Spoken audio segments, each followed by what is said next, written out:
It's Wednesday, September 24th. Welcome to the show. Hello to everybody watching on Substack Live, YouTube Live. Thank you for being here. Got a big show today. Coming up later, Thom Hartmann, longtime legendary progressive talker, has his newest book out, The Last American President. I interviewed him earlier today. We'll be airing that. Lots of top news, lots to get to. Jimmy Kimmel is back on air, uncanceled. Even if you can't find them on Sinclair or Nexstar stations, you can still get them on YouTube, where an incredible number, 8 million, I believe, last I saw it, watched his monologue. We'll be hearing a little bit of that later in the show today. I watched it, and it was really inspiring. You should really watch the whole thing. As we get started, make sure you've signed up for the newsletter at 24site.news. Get it every day after the show. That way, help support independent journalism, support us. We can't be canceled here, at least not yet. Can't be canceled because we're not part of a corporate mega media merger. We do not have Brendan Carr giving us cheap knockoff Goodfellas threats, which I guess he says he didn't mean it. So I suppose there's an office gif in there somewhere. Remember to check us out at Political Voices YouTube, the Political Voices Network YouTube, every night at 8 o'clock for the replay. I do hop in there for the chat, take your questions. No questions today. Producer Ian Walters is out being an excellent father with baby number 5. All right. And big congrats again. So no questions during the show today. I am manning the board. There is, as Reed Galen noted last week, there is a great a moment in the old Howard Stern movie from the 90s where he has to man the board. I'd like to think I'm a little bit better at it than that. Make sure to catch us on Substack, on YouTube. You can catch us on all the socials. You can even catch us on x.com. I don't support Mecha Hitler, but you got to be there, unfortunately. So I do show up there periodically, more so on Blue Sky, and of course Substack. All right, let's get to the headlines, guys. First up, before we get to Jimmy Kimmel, I want to talk about world news. The United Nations General Assembly is in session this week up in New York. And of course, a lot going on with our president. I'm not going to be talking about the speech there, because that was a standard stump speech from him. Not terribly, to be honest, not terribly interesting. All right. What has been more interesting is what's been coming out of this. All right. Let's take a look at this big move right here from the BBC. Headline: Kyiv can win all of Ukraine back from Russia, Trump says. Ruth Comerford and Anthony Zurcher reporting here. Quote, U.S. President Donald Trump has said Kyiv can win all of Ukraine back in its original form, marking a major shift in his position on the war with Russia. In a post on his Truth Social platform, he said Ukraine could get back, quote, the original borders from where this war started, with support of Europe and NATO due to pressure on Russia's economy. His comments came after talks with Ukrainian President Volodymyr Zelensky held after Trump addressed the UN General Assembly in New York on Tuesday. That is a big change. That is a major change if it holds. All right, now this is Trump we're talking about. So if this holds, all right, but I would note that this comes about a month after Putin came here to the U.S. and was given the literal red carpet treatment, and offered nothing in return. And so this could mark a very serious change. And you have to acknowledge here the diligence and persistence of Zelensky, who is leading a war, or in defense of his country. As this happens, let's not forget about that. All right, Russia, aside from incursions into other NATO countries, Estonia the latest, continues to bomb and murder the folks right in the capital of Ukraine, Kyiv. All right, so we're following this. All right, could be a big change here. Another potential big change, big scoop from Politico here. Hold on. No, no, no, no. Here we go. Da, da, da, da. Politico reporting Trump promises Arab leaders he won't let Israel annex the West Bank. All right, this just out about an hour ago from Felicia Schwartz, Eli Stokols, Nicholas Vinokur, and Hans van der Burchard. Dateline United Nations. President Donald Trump promised Arab leaders during a meeting Tuesday that he would not allow Israeli Prime Minister Benjamin Netanyahu to annex the West Bank, according to 6 people familiar with the discussion. 2 of those people said Trump was firm on the topic and that the president promised Israel that Israel would not be allowed to absorb the West Bank, which is governed by the Palestinian Authority, not Hamas. Another one of the people familiar with the talks noted that despite Trump's assurance, a ceasefire to end Israel's nearly 2-year war against Hamas was nowhere close to fruition. 2 others familiar with the matter said Trump and his team presented a white paper outlining the administration's plan to end the war, including the annexation promise and other details such as governance and post-war security. All right, so big news here. A lot of big news coming out of New York in this UN meeting. As I've noted often here, it's really important to pay attention to the actions, right? Not the bluster from this administration. God knows there's plenty of that. Again, continues. Coming up in a few minutes on the show, we're going to have Thom Hartmann. His latest book out is called The Last American President. I've read it. It's very crisp read. You'd be shocked for the sweep of history that we're dealing with and the severity of everything that's going on. He does a great job of keeping it tidy, keeping it neat, and keeping the reader moving along. So we're going to be chatting with Thom here in a second. I wanted to play a little clip from yesterday. I've gotten a lot of questions about here back home. Are my healthcare costs going to be doubled? Or is my healthcare cost going to be blowing up? That is a key question, right? As we noted yesterday in the interview with Mike Madrid, this is a top question. It's a top question for Latino voters. It's a top question really for everybody. All right. If you're paying $300 a month for your health care, might you be paying $600 a month? For that, we go to 24 Sight's own Juliegrace with the details here. Let's bring you on. The odds of that House bill getting through the Senate, I feel like are low. Well, we'll go to the pocketbook question here. Of course, do you think either way, right? If there is a shutdown or some kind of spending bill is ultimately passed by the Senate, agreed to by the House, signed by Trump, what would happen with the healthcare costs? Do you think they're going to these subsidies, the tax credits are going to end? Do you think they'll keep them in place? I mean, technically, they have until the end of the year to address it, so they've got a little time to hash that out. But I mean, insurance companies are kind of trying to figure out premiums for the next year, which is a factor which does kind of put them a little bit more on a time crunch. I mean, there are, in theory, other vehicles that they could tack that onto, but I mean, Republicans are pretty split on. I mean, there's definitely some moderates that would like to see some of those subsidies that are extended there, but it's a big split within the party and kind of not something I see Republican leaders kind of leaning into on bringing to the floor. So stay here, guys. 24 Sight News, Thom LoBianco reports. We'll be keeping you up to date on that. Of course, the big story continues to be Jimmy Kimmel.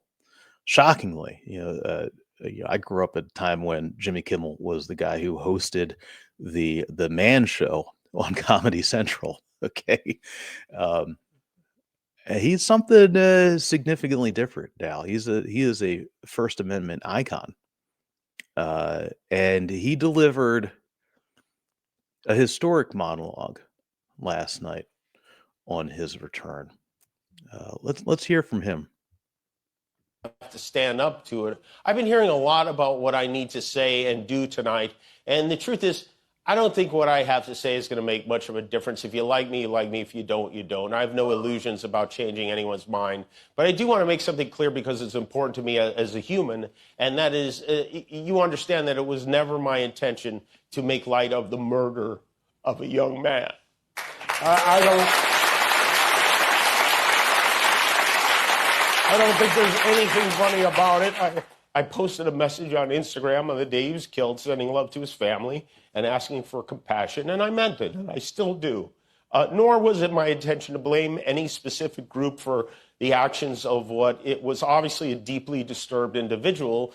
That was really the opposite of the point I was trying to make, but I understand that to some that felt either ill-timed or unclear, or maybe both. And for those who think I did point a finger, I get why you're upset. If the situation was reversed, there's a good chance I'd have felt the same way. I have many friends and family members on the other side who I love and remain close to, even though we don't agree on politics at all. I don't think the murderer who shot Charlie Kirk represents anyone. This was a sick person who believed violence was a solution, and it isn't.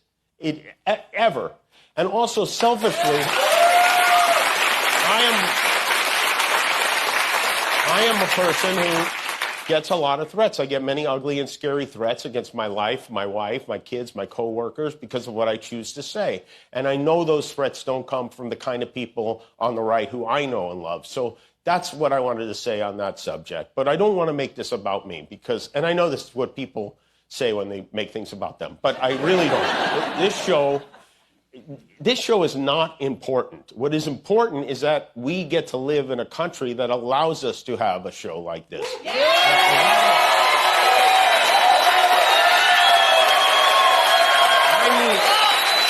I've had the opportunity to meet and spend time with comedians and talk show hosts from countries like Russia, countries in the Middle East, who tell me they would get thrown in prison for making fun of those in power, and worse than being thrown in prison. They know how lucky we are here. Our freedom to speak is what they admire most about this country. And that's something I'm embarrassed to say I took for granted until they pulled my friend Steven off the air and tried to coerce the affiliates who run our show in the cities that you live in to take my show off the air. That's not legal. That's not American. That is un-American, and it is so dangerous. I want you to think about this. Should the government be allowed to regulate which podcasts the cell phone companies and Wi-Fi providers are allowed to let you download to make sure they serve the public interest? You think that sounds crazy? No. 10 years ago, this sounded crazy. Brendan Carr, the chairman of the FCC, telling an American company, we can do this the easy way or the hard way, and that these companies can find ways to change conduct and take action on Kimmel, or there's going to be additional work for the FCC ahead, in addition to being a direct violation of the First Amendment, is not a particularly intelligent threat to make in public. Ted Cruz said he sounded like a mafioso. Although, I don't know, if you want to hear a mob boss make a threat like that, you have to hide a microphone in a deli and park outside in a van with a tape recorder all night long. This genius said it on a podcast. Brendan Carr is the most embarrassing car Republicans have embraced since this one. And that's saying something. The FCC has a tradition of meddling where they... Okay, guys, urge everybody to head on over to Kimmel's YouTube, watch the whole thing. But wanted to play that. And look, we are in a moment in this country, as I've noted many times before, very important folks with good and clear-eyed advice on how to handle this. Talked with Charlie Sykes last week about this. Keep on using the First Amendment. All right. Exercise your rights. This is the way to do it, folks. Before we get to Thom Hartmann, want to remind everybody, sign up at 24site.news. Make sure to get the email. I'll be sending that around after the show today, which is live on Substack at noon every day.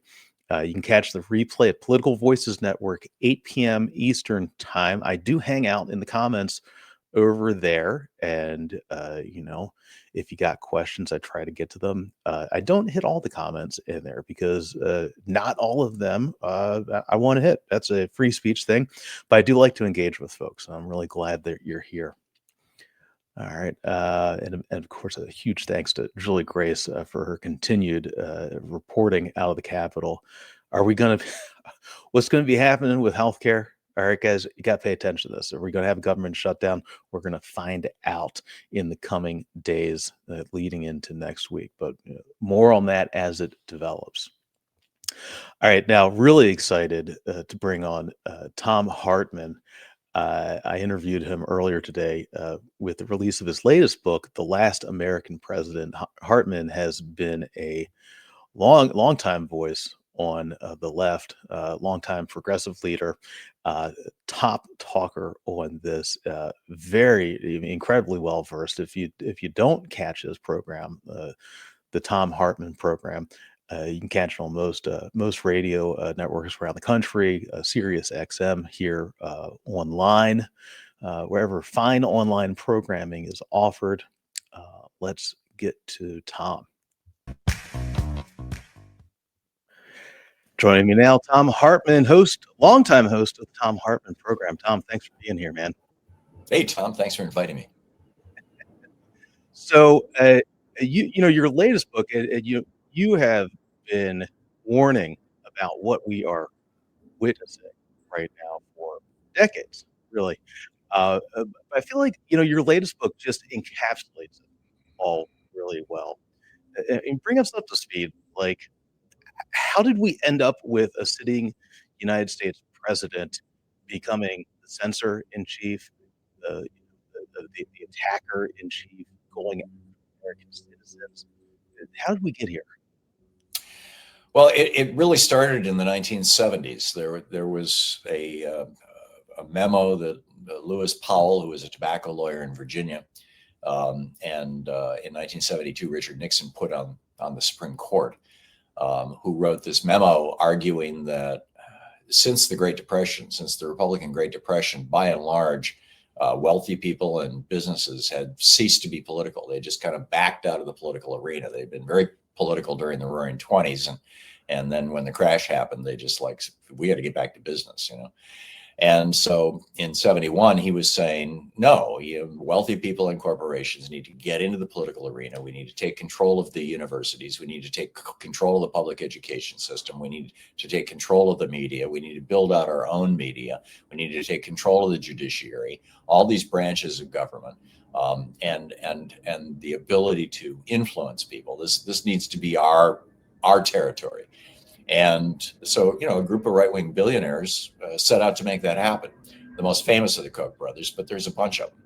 And, they built institutions. Every single state has a right-wing policy center, a right-wing think tank. There's nothing like that on the left. You've got the Heritage Foundation, the Cato Institute, the competitive enterprises. I mean, it just goes on and on and on. Nothing like that on the left. ALEC, the American Legislative Exchange Council, where individual state legislators and lobbyists get together, once or twice a year and write legislation. All of that kind of stuff.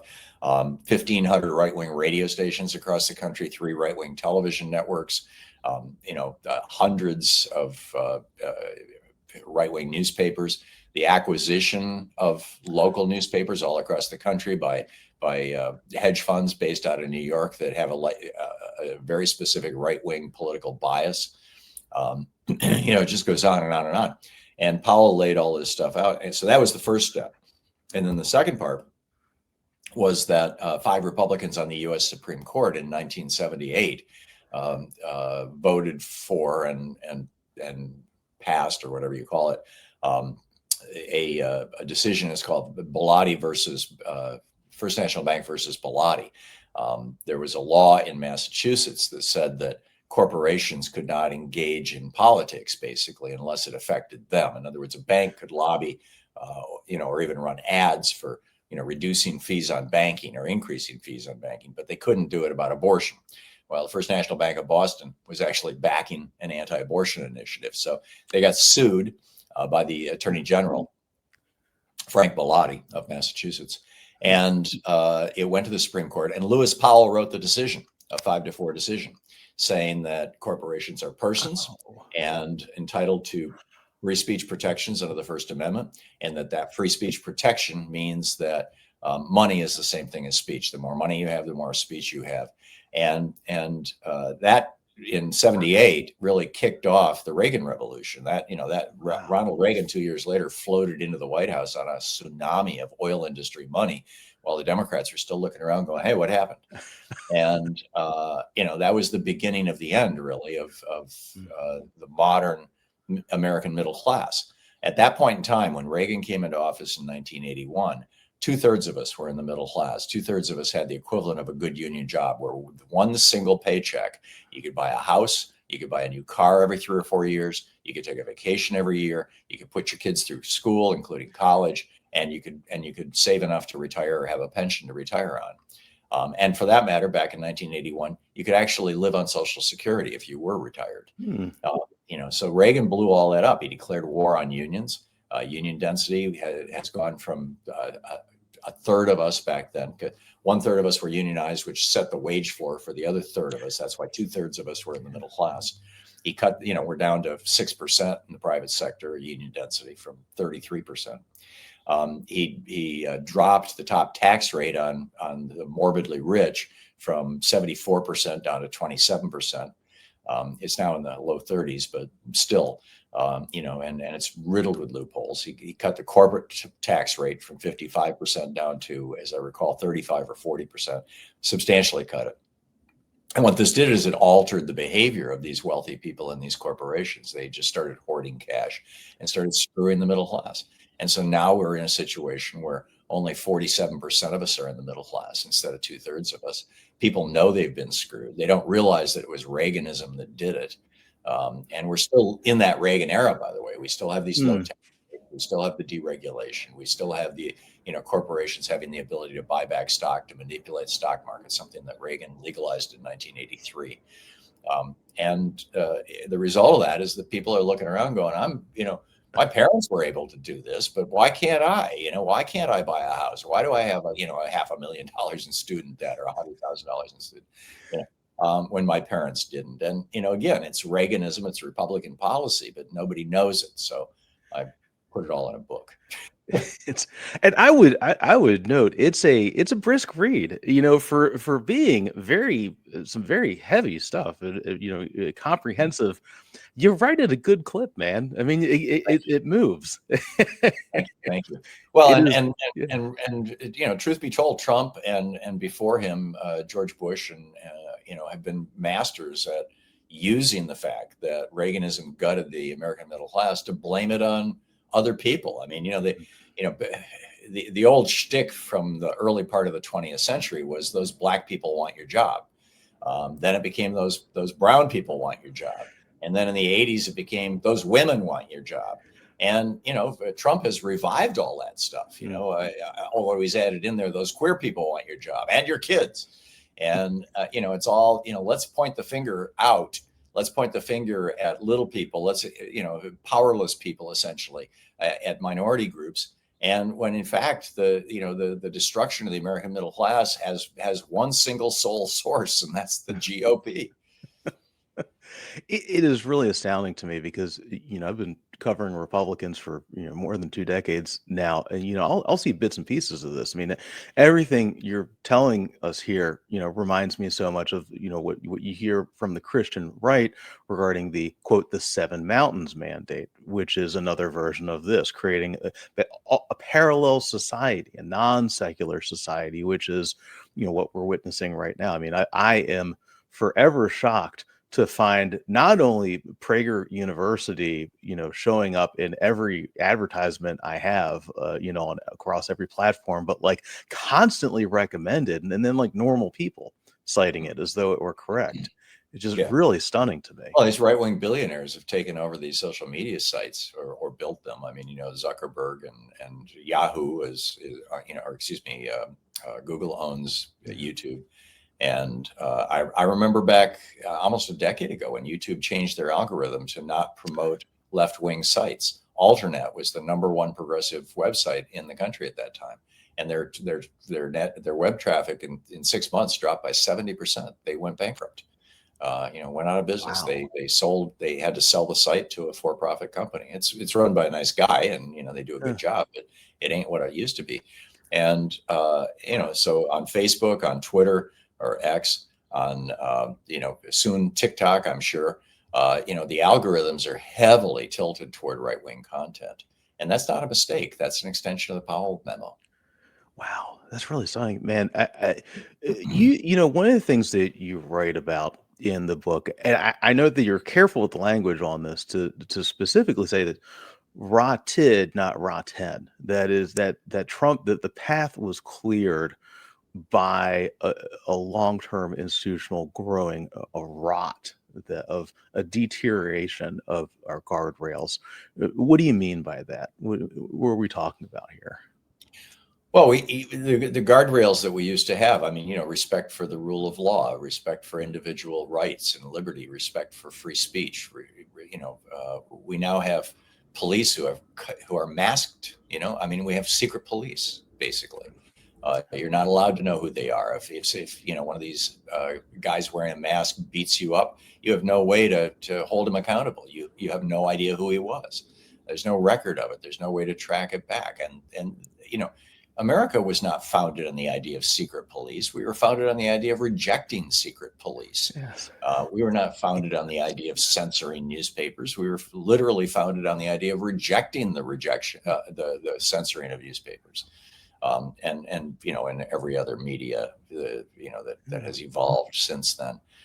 It's just flat out wrong. It's anti-democratic. It is anti-American. This is not what, when my father volunteered to fight in World War II in 1945, this is not what he was willing to die to protect. And it's a tragedy. It's an outrage. It's infuriating. And a lot of people are waking up and getting really seriously pissed off about it. I thought it was really astounding to see and kind of telling, because there's been so much confusion, right, by design, right? So much, as Steve Bannon famously said, that flooding the zone with shit. Yeah. All right, just creating that, which is, by the way, is a global authoritarian tactic for confusing people. Jimmy Kimmel as a rally, not only a rallying cry, but also showing what works. When you hit the companies in their pocketbooks, I mean, I think the stock dropped. Disney stock dropped like 3.5%, something like that. Like that is a tactic that works. Yeah. Yeah, it's absolutely true, Tom. And this consumer boycotts are rarely effective, but this one worked. And it's I wrote about this last week at Hartmann Report that people didn't get it. When Trump goes over to the United Arab Emirates and says, put $2 billion into my company, World Liberty Financial, I think it's called, and I'll give you these chips that Congress said you can't have because of security issues. It's most people would call that a bribe, or many people certainly would. But most Americans don't understand that. It's kind of esoteric stuff. Yeah, okay, so Trump has made $5 billion since he became president. We don't understand how he did it. So what? So they don't get it. But Jimmy Kimmel, everybody understood. This he's the everyman comedian. He's the blue collar comedian in some ways, even. And they're at that point, people are like, wait a minute, he's trying to shut up comedians? Really? I mean, didn't they do that in the Soviet Union? Isn't that what the Nazis did? Yes. And I think that, I hope that this is a tipping point, that this week, this past 2 weeks have been an awakening moment for the American people to see that, hey, it's not just Jimmy Kimmel and Stephen Colbert. It's right across the board. They are coming for your freedoms. They are coming for your schools. They are coming for your kids. They want to turn America into a country where a very small number of very wealthy white men run everything, period. And nobody else has any power. Small businesses cannot succeed. Giant monopolies control everything, and they are interpenetrated by and with the Republican Party. And we ended up with a single party state like China has, where only one political party is allowed, and everybody else is demonized and accused of being traitors and et cetera. I mean, that's the direction, not just the direction they're taking us. That's where we almost entirely are. And it's shocking how rapidly this transformation has happened.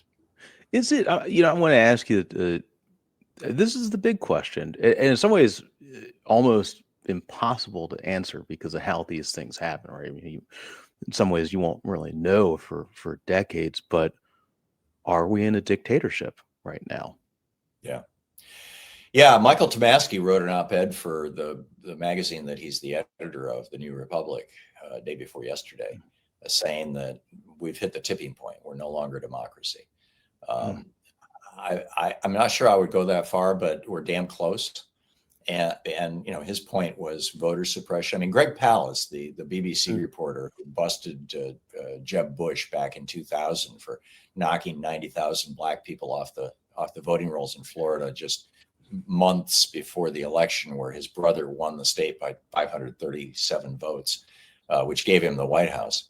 That guy, Greg Palast, using official federal and state numbers, no speculation, all 100% official numbers, did the math and found based on the 2024 election that 4.2 million people who were registered to vote and who were legal citizens, legally registered to vote, were denied their ability to vote in that election, mostly in 6 or 7 swing states, because the Republicans were purging the voting rolls. They were sending postcards into heavily Democratic areas, and it looked like junk mail. And if you didn't return it within 2 weeks, your name, we're going to assume you've moved. Your name was removed from the voting rolls. They had Republican volunteers, thousands of them, all across the country, volunteering to look at signatures, to be voting judges, to look at signatures on mail-in ballots, and challenge them. Something like 1 million mail-in ballots were invalidated because they said the signatures weren't the same. Signatures change over time, particularly as people age. But arguably, this wasn't even signatures changing. This is just a concerted effort, and people getting provisional ballots, which then weren't counted in swing states or in red states. And he pointed out, if those 4.2 million people had been allowed to vote, we would not only have a Democratic president, Kamala Harris, we'd have a Democratic House and a Democratic Senate, and just simple math. And so, this is how far it's gone. And now they're talking about trying to prevent 10 million people from voting in 2026 and 2028. And they're purging voting rolls as we speak right now across states that have Republican secretaries of state and Republican governors. So, it's becoming a real battle. It really is, Tom. Well, how much of this, though, and I want to push back on this here. I mean, how much of this is just so to say, the NFL of American politics, right? I mean, this is right because this is not without precedent in American history. The fight over who gets, it's bedrock, really. Who gets to vote? Who gets to be a part of our representative democracy, right? Poll taxes, granting finally women the right to vote a century ago, which I hear now a lot of folks want to take away. There is a growing, right? I don't think that'll happen, but how much of that is just how it's always been, and how do you think? Shouldn't Democrats and folks on the left just acknowledge that and find a way to fight for it, right? Because this is not new. Yeah, well, this was very much the way it was, excuse me, in the old Confederacy. By the middle 1850s, if you voted for the wrong candidate, your house could be set afire. If you were the wrong candidate, you could be lynched. By 1855, 1856, the anti-oligarchy newspapers in the South were all out of business. The editors had been run out of town, and the publishers, had fled to the North, or they'd been thrown into prison, or they'd been lynched. And the voting rights of people. The phrase "right to vote" appears in the Constitution either 3 or 4 times, and yet we are the only republic, the only advanced democracy of the 34 OECD countries. We're the only one that does not have voting as a right rather than a privilege. This is nuts. And this is because the Supreme Court refuses to recognize voting as a right. This goes back to the Shelby County decision and others, even though the National Voter Registration Act of 1993, the so-called Motor Voter Act, explicitly in both the preamble and the body of the law itself says voting is a right in the United States. Now, the Supreme Court has ruled that guns are a right. So if the state of Georgia wants to take away my gun, they have to go to court. They have to get a judge to look at the situation and say, yeah, he no longer has a right to that gun because. But if they want to take away my vote, they don't even have to tell me. And that's that's the loophole, as it were, that the GOP is using to prevent people from voting. And yes, it's been that, I mean, these sorts of things were used against Black people forever. You're absolutely right. And they're largely being used against Black people right now. You're 400% more likely to have your vote not counted if you're Black in the United States than if you're white. And in large part because of these processes that we're talking about. And it's just, it's wrong. It's got to stop. But the GOP will keep pushing it because they're doing it on a very selective basis where they can, just make sure that it's mostly Black and brown people and women who don't vote. And now to make it really insane, the SAVE Act, which has passed the House of Representatives and is now headed to the Senate, says that if your birth certificate and your passport or your driver's license don't have the exact same name on them, you may not vote. You may not register to vote.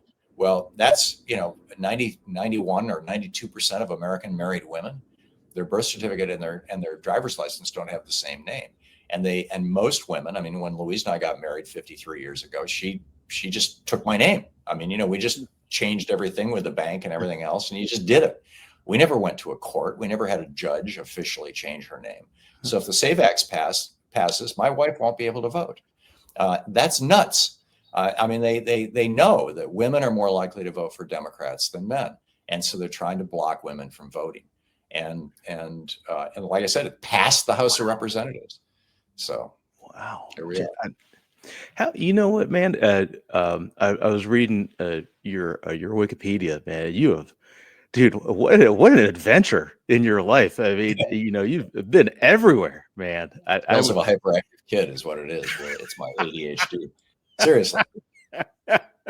I feel like I need to embrace this. I need to get out from the studio and travel. All right. Just get around. You were this is something I've wondered about for a long time. I mean, you worked in what we used to call health food. You started a company, an herbal tea how company. Back, man, I grew up with Celestial Seasonings back in the day, years before the Whole Food and the, any organics were available in the major grocery stores. How did that grow into RFK Jr.? Like, I'm just so confused by this. Yeah, it's kind of wild. I mean, we were selling organic teas and potpourris, and we even had a smoking mixture for people to quit smoking, to wean off tobacco. And I was very into it. I mean, I in part in 67, when I was 16, I became a vegetarian and still am. And, wow. At that time it was part, protest against the Vietnam War, statement of nonviolence, and part, I had done transcendental meditation, with the Beatles and the Maharishi, and that was a vegetarian movement. And what that did is it led me into this curiosity about health and getting very serious about health. And that led to Terry O'Connor and I starting the herbal tea company.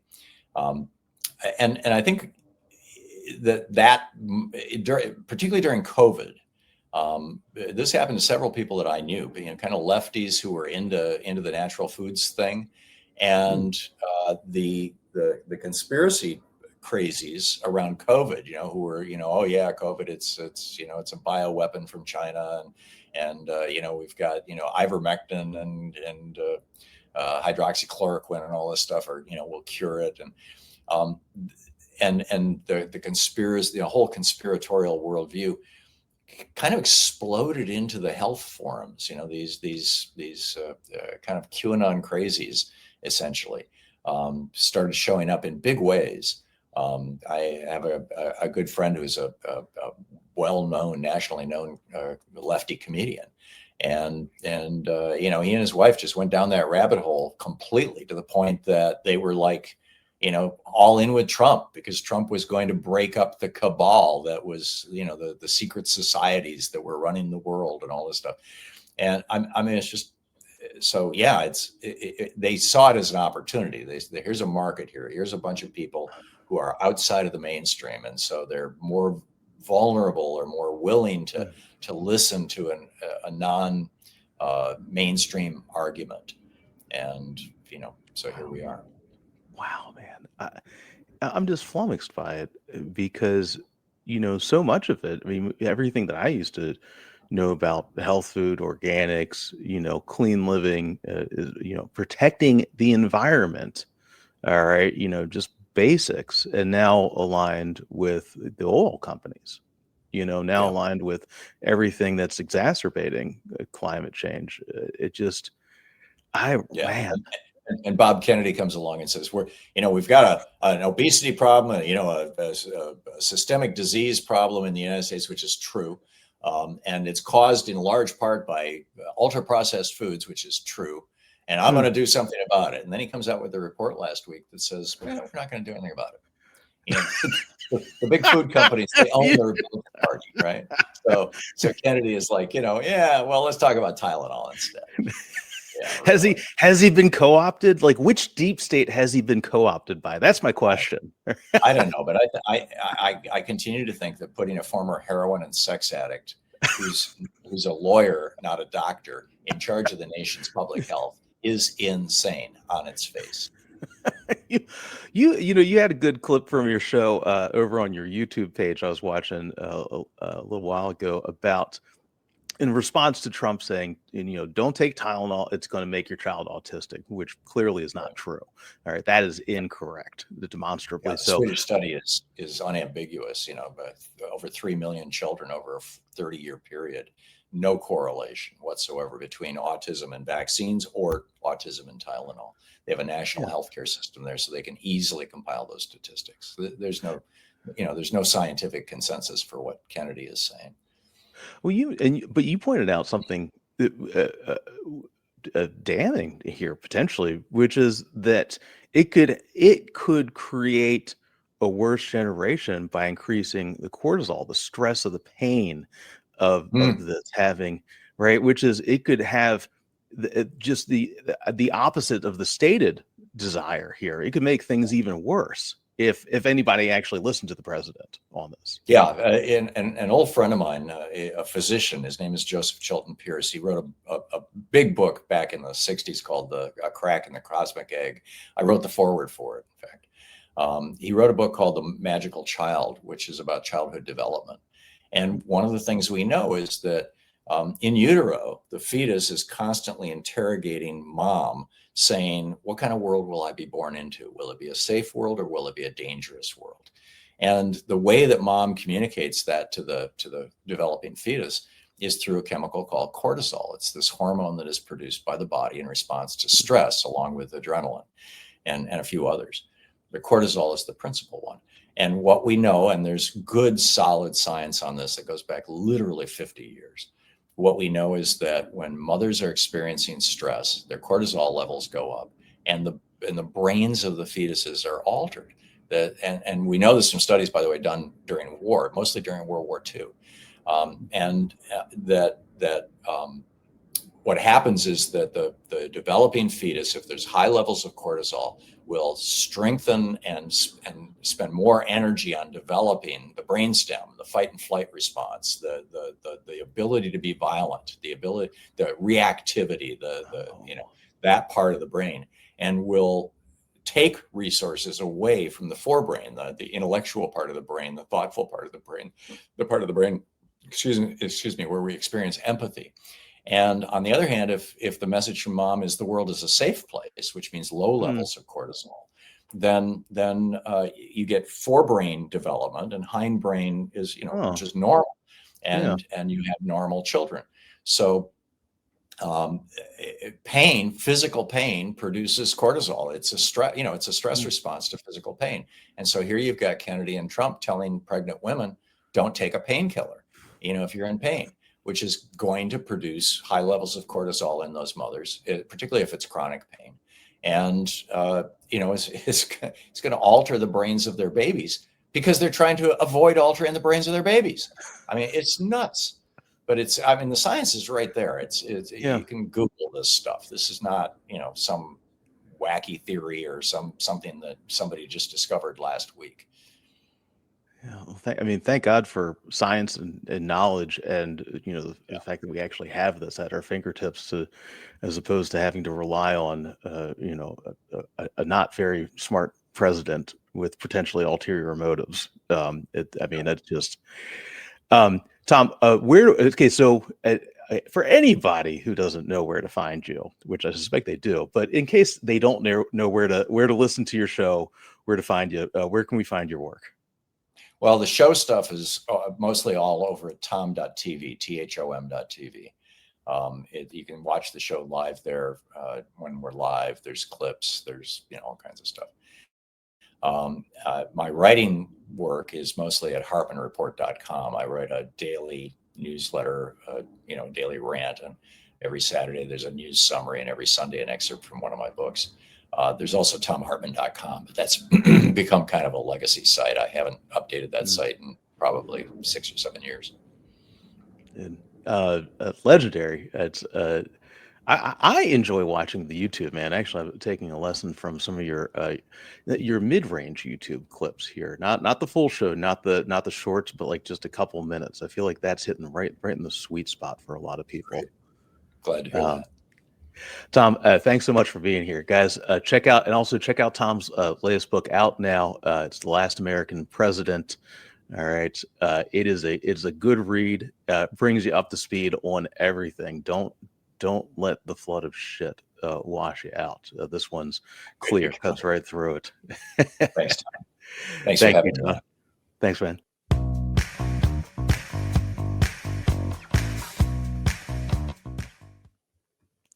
Big thanks again to Thom Hartmann. What a legend. I continue to be so fascinated by this twist in the health food world. We'll have to do some more on that. Again, make sure to check out his latest book. Why is this? This is what happens when I run the boards. All right, there we go. Last American President by Thom Hartmann.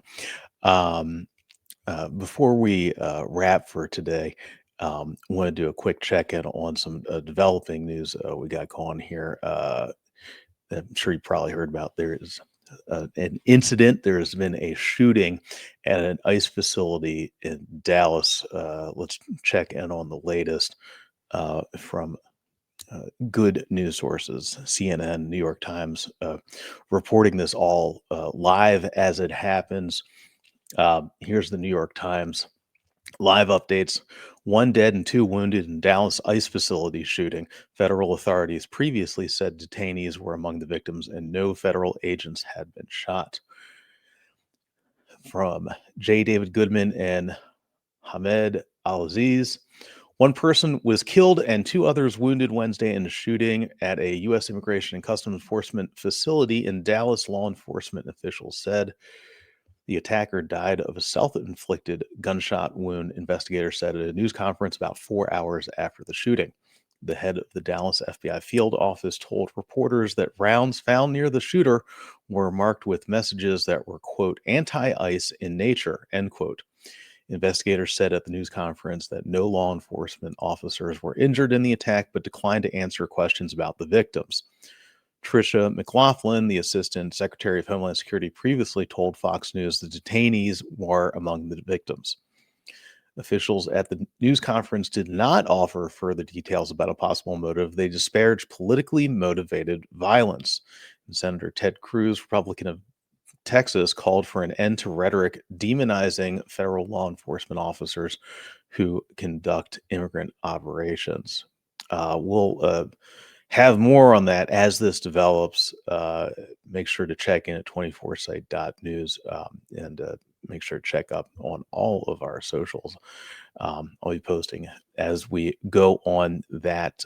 And I do want to remind folks that, guess what? We went through this news exercise 2 weeks ago. I think it's only been 2 weeks. If you could even think that possible, it has only been 2 weeks since the murder of Charlie Kirk.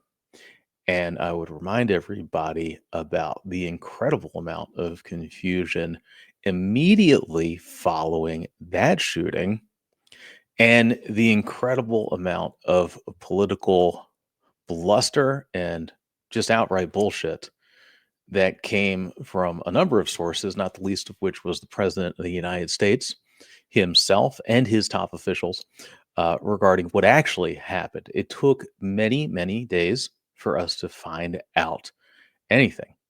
And many days before we even got a real suspect, the serious suspect who of course was ultimately charged in this, Tyler Robinson. Um, Stick to your regular news sources, folks, as you are paying attention to this. CNN, very good, of course, the New York Times, the Associated Press. I will try to be posting things here at the 24 Site News on our various platforms as we go. Coming up on the show tomorrow, we've got author Alexandra Hudson. She's written an excellent book, came out a few years ago. It's been getting renewed attention in this moment, rightly so, given all that we're going through. It's called The Soul of Civility. So we'll have Alexandra on the show. Very excited to have her here. Before we head out, I want to thank you guys for being here. Please continue to support us, support independent journalism. Look, we had a big victory with Jimmy Kimmel. All right. We beat back a government censor in this case. There's going to be a lot more of that. All right. We are in tumultuous times. Independent journalism is more important than ever. So, guys, please head over to 24site.news. Support us, become a paying subscriber. That helps to keep us in the field doing this reporting and not be under the thumb of government regulators. Thank you for being here. And I want to say a big thanks to our sponsors. Beth Solomon, who has provided support for 24site.news. She is the author of From Fired to Fabulous, an excellent book, which you can check out, which helps folks who have been doged. As it turns out, she wrote this last year, but a few months before Elon Musk and Donald Trump started mass firings of federal workers. So if you have been doged, check out Beth Solomon, From Fired to Fabulous. A very excellent book. You can, if you reach out, I can send you a free copy, downloadable PDF. She's helping out everybody that she can try to find work right now. And also head on over to projectmanagemymove.com. Here we go, projectmanagemymove.com. It's my friend Manoj started this thing. For folks in the real estate industry, you might know about this, but I did not know about this before I chatted with Manoj. There's these things called distress sales, and what happens with that is that if something terrible happens, you got death, a divorce, if bad stuff's happening in your life, and that happens, and you have to deal with that, and you have to leave the house, you have to move, you have to put a house up on the market. You got a lot going on. All right. There's a lot going on that you need to deal with. So what Manoj does is he actually comes in and he will coordinate the contractors, do logistics to pretty up the house. All right. He's going to make it look nice. He brings in even just basic stuff like painting. All right. So what that does is that adds more value. That adds potentially tens of thousands of dollars to the house that you should get. All right. So Manoj will handle the logistics on that. Check him out. Tell him I sent you. Projectmanagemymove.com. And of course, big thanks, guys, for being here. Stop by tomorrow, noon, live on Substack, 8 p.m. Replay on Political Voices Network on YouTube. Honored you're here. And we're going to keep on doing it. All right. See you guys.